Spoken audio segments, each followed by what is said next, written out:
Alright, so in order to get our drawing, we need to start off with a general drawing of the boat.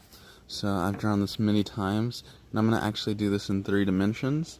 So first, I know it's kind of like that wide. Got to bring it back.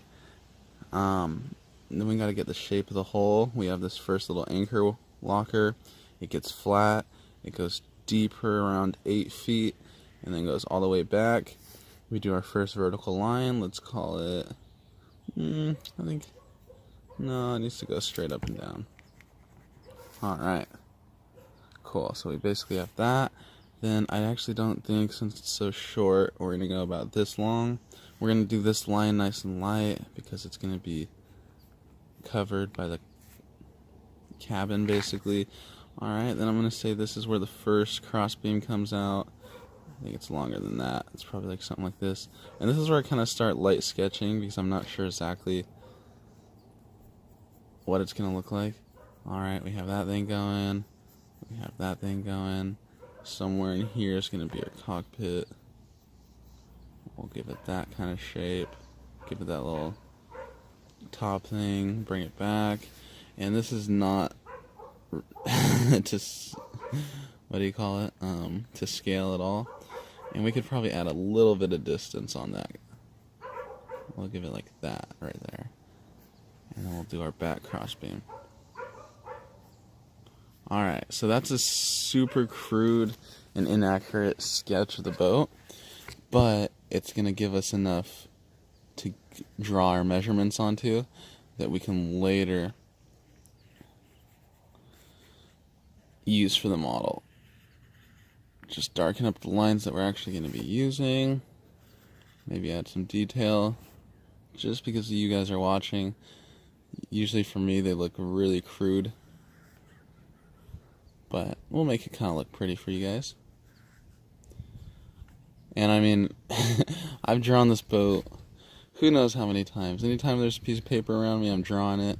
Because I feel like you get such a better understanding for what's happening in three-dimensional space when you draw it.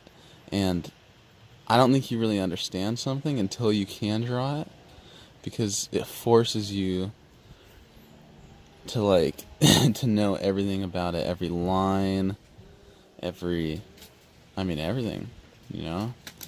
And that's why when I draw the mast and the boom, I'm like, oh geez, when I have to draw like the main sheets and the actual lines on it, it gets real confusing. Speaking of the mast, let's go ahead and get this thing up. Sorry if these videos are super long, but who cares? We're just hanging out, you know? You got nothing better to be doing right now? Just kidding, you probably do. There's tons of good videos on YouTube. But maybe in the future I'll watch it and realize how ignorant I was as a young man. Alright, speaking of, I got 5 days off, and I'm trying to get a lot done on the boat during this break. Okay, so I think that's the general shape of the boat. We need to get a couple measurements. We need to get the width, which I hope is going to be the same in the front and the back, so we only need to get that once. We need to get the length, which I believe should be around 13 feet. We need to get this distance right here. We need to get the width of this. We need to get the width of this. We need to get the distance from here to the bottom of the window. We need to get... Shucks. How am I going to do that little top thing on the window? I'm not going to shape that out of foam. That's too much work. So we're just going to pretend like it doesn't exist and just follow the top of the window to the back of the cabin.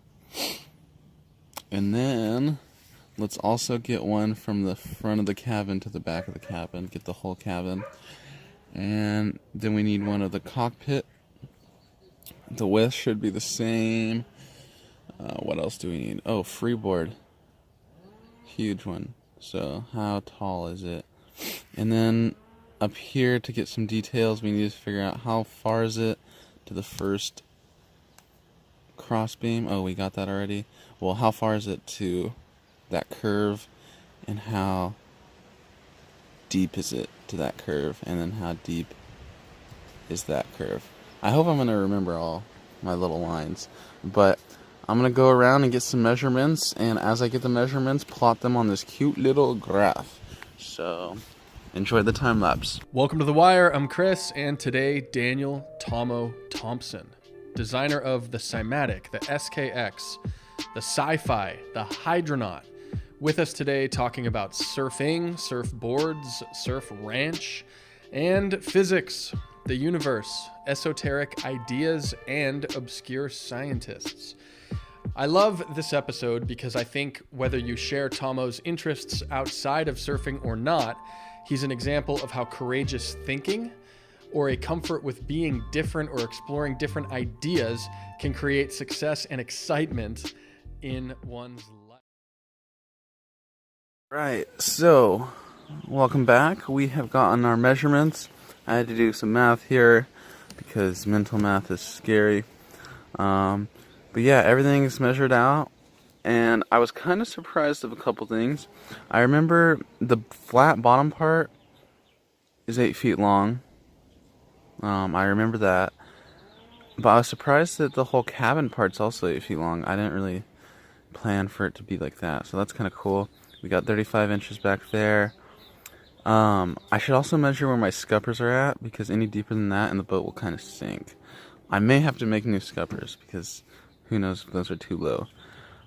It's 31 inches wide, and yeah, I mean, surfboards are only like, well, they're like 18 to 23, so basically a little bit wider than a surfboard. Yeah, so I have all my measurements, which means now I can leave the boat and build my model wherever. Alright, and there she is. Kind of looks similar. I don't know. What do you guys think? It has that curve. I messed up on a couple parts, like right in there. I kind of came up too much, but generally I think it's going to represent the whole form well. And that's, ooh, look at this concave. I gotta practice. No, but it represents the whole form generally, and I think it's going to be general enough that it's going to actually give us some good readings. Just kidding, I don't have any cool sensors or anything. So it's mostly just going to be me pushing it through water or dragging it off of like a dinghy, probably my friend's dinghy tomorrow, and seeing what it feels like. So I think the hole's done for now. I kind of want to paint it, but we'll get the actual job done first and then worry about aesthetics. But yeah, I'm super stoked with how that came out. Now what we need to do is my hydrofoil idea.